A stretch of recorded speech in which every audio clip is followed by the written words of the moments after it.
Hi, Tours. It's having a video now. So, I want to talk about something interesting right now. It's related to not really health, but just tobacco in general. So, I want to talk about cigarette smokers' perspective versus a pipe or cigar smoker's perspective.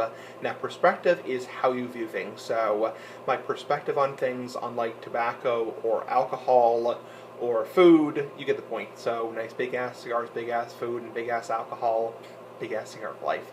I want to talk about right now how a cigarette smoker's perspective is very different than a cigar and pipe smoker's perspective. And that's mainly due to health. And this is kind of a health-related subject, not to kind of disappoint people. So, long story short, cigarette smokers view things very differently. Because keep in mind, when you're smoking a pack and a half, 2 packs a day, you are definitely putting yourself at high risk for not only lung cancer and heart disease, but also for oral cancer, throat cancer, and stroke, heart attack, that kind of stuff, and just bad stuff in general. So, cigarette smokers will view things in a very different way. Like, okay, if I continue to smoke, I probably will eventually die, so that's really scary to say.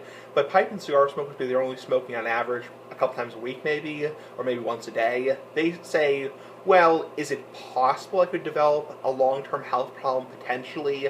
It's more like, being 30 pounds overweight. So, cigarette smokers are more like people who are 350, 400 pounds. And they say, like, well, obviously, if I continue to be 400 pounds, I'm going to probably eventually have a massive heart attack and die. So, versus pipe and cigar smokers, where it's a more minimal risk or a lesser risk, where they're saying, obviously, I'm not a doctor, and they're saying, like, well, is it possible someday I could potentially get mouth or oral cancer, tongue cancer?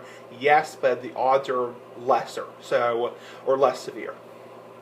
Compared to cigarette smokers, where they say, yeah, if I continue to smoke long term, I'm probably going to have a heart attack or have lung cancer or have emphysema. So, give me your thoughts. How do you think cigarette smokers view things? Also, they view things very differently as a hobby versus a legal drug fix. So, cigarette smokers may say, this is really not a hobby, this is something I do, I'm addicted to it. That's also another difference is in terms of health and just in terms of general, pipe and cigar smoking is more like an adult hobby like gambling or drinking wine, as opposed to like a legal drug fix, which is like every hour on the hour you're smoking a cigarette. I'm not saying pipes and cigars are healthy by any means, but cigarette smokers are more addicted to it, and most of them are addicted to it, and they are, smoking every half an hour because they have to smoke, as opposed to pipe and cigar smokers where we choose to smoke. We choose to have one pipe in the morning and one cigar in the afternoon, as opposed to I need it. So, give me your thoughts. Anyway, Big Ass Cigar for Life, Big Ass Pipe for Life by Big Ass Cigar for Life.